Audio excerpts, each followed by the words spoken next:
ఇవాళ ఐబొమ్మ రవిని మరోసారి కస్టడీకి తీసుకోనున్నారు సీసీఎస్ పోలీసులు. కోర్టు అనుమతితో మరో 3 రోజులు విచారించనున్నారు పోలీసులు. చెంచల్గూడ జైలు నుంచి కస్టడీలోకి తీసుకొని ఈ నెల 29 వరకు ఐబొమ్మ రవిని ప్రశ్నించనున్నారు. ఐబొమ్మ రవిపై ఇప్పటికే 5 కేసులు నమోదు చేసిన సీసీఎస్ పోలీసులు మొదటి కేసులో 5 రోజుల పాటు విచారించారు. ఇవాల్టి నుంచి 3 రోజుల పాటు ఐబొమ్మ రవిని ప్రశ్నించనున్నారు. ఐబొమ్మ రవి కస్టడీకి సంబంధించి మరిన్ని డీటెయిల్స్ రాంప్రసాద్ అందిస్తారు. రాంప్రసాద్, రెండోసారి కస్టడీని ఏ అంశాలపై రవిని ప్రశ్నించనున్నారు?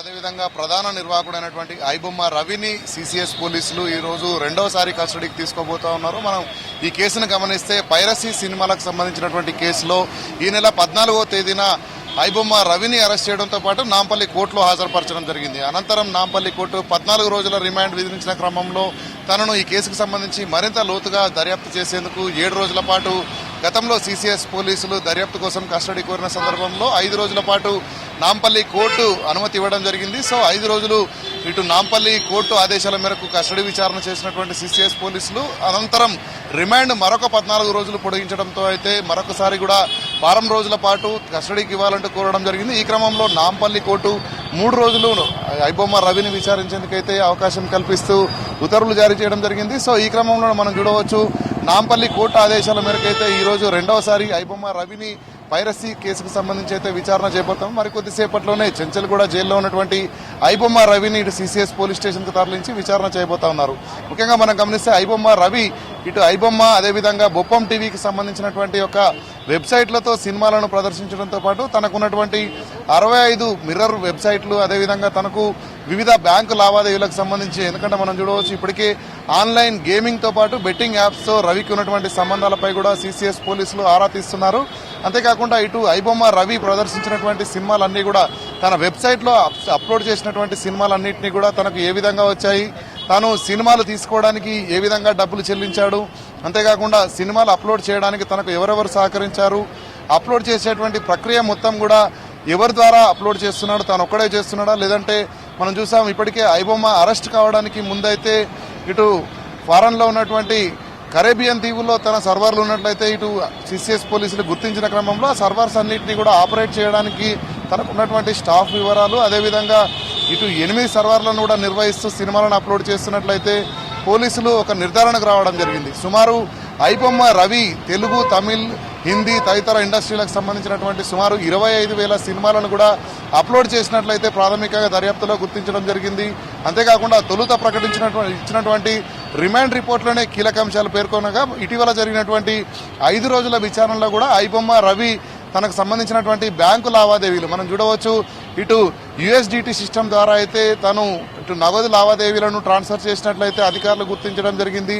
అంతేకాకుండా తనకు ఉన్నటువంటి బ్యాంకు ఖాతాలను మనం గమనిస్తే భారతదేశంలో ఐడిఎఫ్సి బ్యాంక్ నుంచి తన యొక్క లావాదేవీలను కొనసాగించినట్టు గుర్తించారు. అంతేకాకుండా ఇటు ఐబొమ్మ రవికి సంబంధించినటువంటి ఐబొమ్మకు సంబంధించినటువంటి యొక్క గ్రాఫికల్ కానీ అదేవిధంగా దానికి సంబంధించినటువంటి వెబ్ పేజెస్ అన్నింటినీ కూడా తన మిత్రుడు నిఖిల్ రూపొందించిన క్రమంలో తనకు కూడా లావాదేవీలు వ్యవహరించినట్లయితే గుర్తించినటువంటి పోలీసులు తన మిత్రుడైనటువంటి నిఖిల్తో పాటు అదేవిధంగా తన సోదరి చంద్రికను కూడా ఇటు ఆర్థిక లావాదేవీల విషయంలో ఇప్పటికే 5 రోజుల విచారణలో విచారించడం జరిగింది. సో ఈ రోజు నుంచి ఈ నెల 29 వరకు 3 రోజుల పాటు జరగనున్నటువంటి విచారణలో దీనికి సంబంధించి ఇటు ఆన్లైన్ గేమ్స్తో పాటు బెట్టింగ్ యాప్స్ ఎవరెవరు నిర్వహిస్తూ ఉన్నారు, ఎక్కడి నుంచి నిర్వహిస్తూ ఉన్నారు మనం చూడవచ్చు. 5 రోజుల విచారణలో ఇటు ఐబొమ్మలో సినిమా చూసేందుకు వచ్చినటువంటి ప్రజలకు సంబంధించి లాగిన్ అయిన వెంటనే 15 సైట్లలో కూడా రీడైరెక్ట్ అవుతూ వాటిలో కూడా లాగిన్ అవుతున్నట్టు అధికారులు గుర్తించడం జరిగింది. సో ఆ 15 సైట్లు